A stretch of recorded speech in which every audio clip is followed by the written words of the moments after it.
శుభోదయం. Happy Christmas. మనం ప్రతి సంవత్సరం క్రిస్మస్ పండుగ చేసుకుంటాం.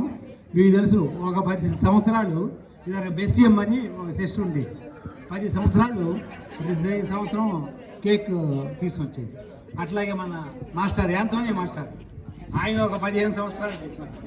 25 సంవత్సరాలు మనకి అట్లా జరిగింది. ఎందుకంటే మన సోదరులు వాళ్ళే తీసుకొచ్చేవాళ్ళు. అట్లా మనకు అలవాటైపోయింది.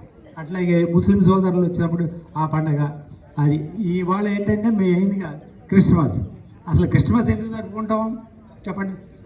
Jesus was born on this day, God's son. ప్రతి ఇంట్లో చిన్న బాబు ఉంటాడు. ఇవాళ is the son of God Jesus.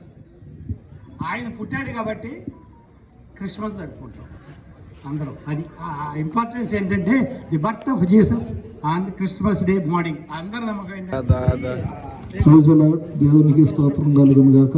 కూడి వచ్చిన మీ అందరికీ నా వందనాలండి. చిన్న ప్రార్థన చేసుకుందాం. ప్రేమ కలిగిన మా తండ్రి, దయ కలిగిన మా యేసు ప్రభా, మీ మహాదయగల పాదాలకు వందనాలు, స్తుతులు, స్తోత్రాలు ప్రభా. ఈ వాకర్స్ అసోసియేషన్స్ వారు ప్రభా ఏర్పాటు చేసిన ఈ క్రిస్మస్ వేడుకని ప్రభా మీ దయతో దీవించి ఆశీర్వదించి సహాయం చేయండి ప్రభా. ఇప్పుడు ప్రభా నా తండ్రి కేక్ కటింగ్ నిమిత్తం ప్రభా 2 మాటలు ప్రభా మీ గురించి మాట్లాడుతూ ప్రభా మీ కృప తోడుంచి నాకు సహాయం చేయమని నా తండ్రి యేసయ్య పరిశుద్ధ నామాలు పట్టిన బ్రతిలాడి వేడుకొంటున్నాను తండ్రి. ఆమేన్. ఒక పాట పడుతుందండి, చిన్న పాట. మా ఇంటి పేరు పశువుల పాక, పక్కింటి పేరు వలివలతో కోట.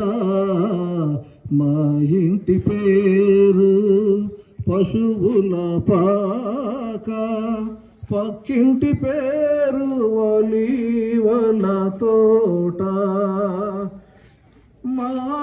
మా తండ్రి యేసు పశువుల పాకలు, తనను తాను చూడు తగ్గించుకోనేను.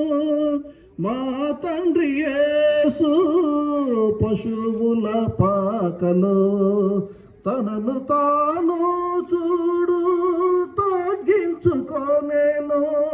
కుమారుడు క్రీస్తు వలివల తోటలో, కుమారుడు క్రీస్తు వలివల తోటలో, మోకాళ్ళ కన్నీళ్ళ ప్రార్థించి చూడుతా. మా ఆత్మదేవుడు కలువరి కొండలో సంపూర్ణ సమర్పణ చేసెను చూడు. మా ఆత్మదేవుడు కలువరి కొండలో సంపూర్ణ సమర్పణ చేసెను చూడు. తగ్గింపు ప్రార్థన సమర్పణలే, తగ్గింపు ప్రార్థన సమర్పణలే, మార్గము సత్యము జీవము చూడు. మా ఇంటి పేరు పశువుల పాక, పక్కింటి పేరు వలివల తోట.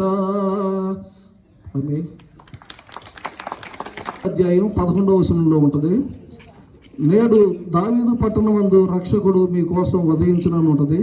అయితే రక్షకుడు మన కోసం ఉదయించాడు. దేని గురించి అంటే, అంతకుముందు మా యేసుక్రీస్తు పుట్టక ముందు ఈ లోకంలో ఏ మనుషుడు ఏ పాపం చేసినా యెరూషలేము అనే ఆ ప్రాంతం ఉండేది. అక్కడ ఇది యోధా బెత్లెహేము ఆ ప్రాంతంలో యెరూషలేము ప్రాంతం అని ఒకటి ఉండేది.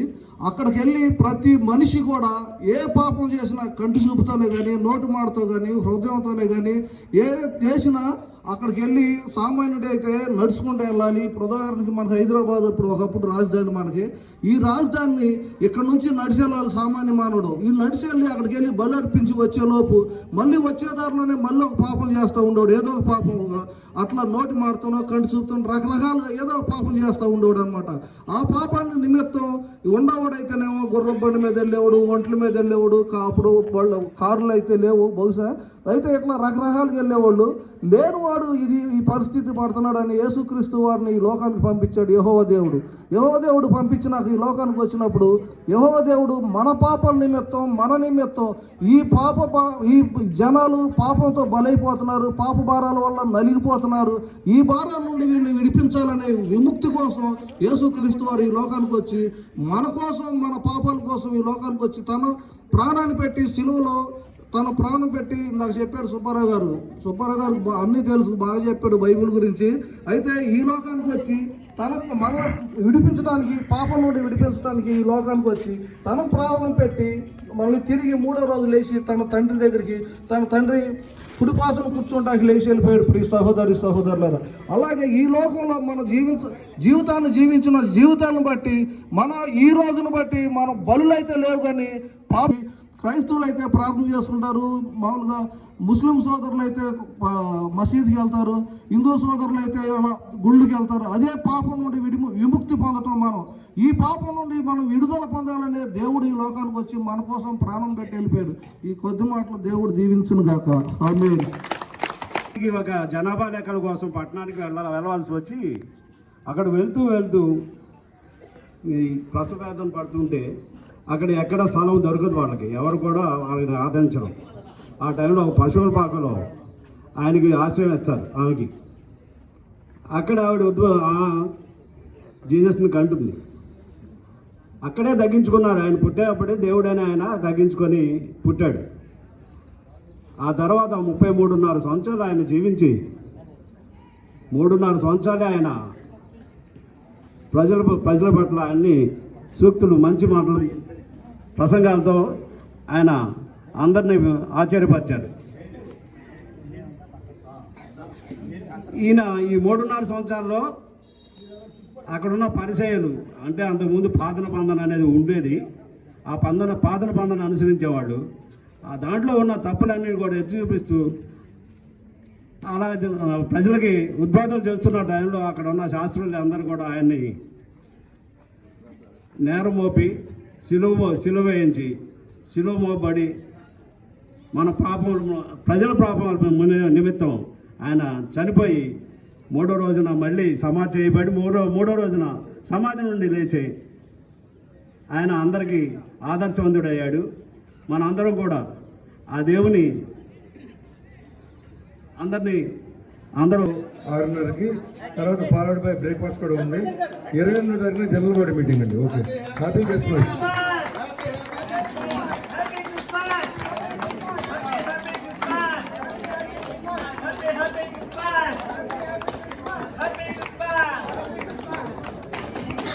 వాకర్స్ అందరికీ శుభాభినందనం. చాలా మతాలు ఉన్నప్పటికీ, అందరు దేవుళ్ళు ఉన్నప్పటికీ కూడాను క్రిస్మస్ ప్రత్యేకత, జీసస్ క్రైస్ట్ జనాన్ని గురించి ప్రత్యేకత ఎవరు చెప్పట్లా. క్రిస్టియన్స్ కూడా చెప్పలేకపోతున్నారు. ప్రత్యేకత ఏంటంటే కాలచక్రంలో ఎక్కువ కూడా విభజన లేదు, కానీ జీసస్ క్రైస్ట్ పుట్టినరోజుతోటి కాలచక్రంలో ఒక విభజన వచ్చింది. Before Christ and after Christ, BC and AD అనేది. అదే జీసస్ క్రైస్ట్ యొక్క పుట్టుకతో ఉన్నటువంటి గొప్పతనం. కాలచక్రానికి ఒక డివిజన్ తేగలిగాడు. ముందు వెనక అనే ఒక ప్రతిపాదన వచ్చింది జీసస్ క్రైస్ట్ జనంతోనే. అదే క్రిస్మస్ ప్రత్యేకత. Thank you. Happy Christmas to all.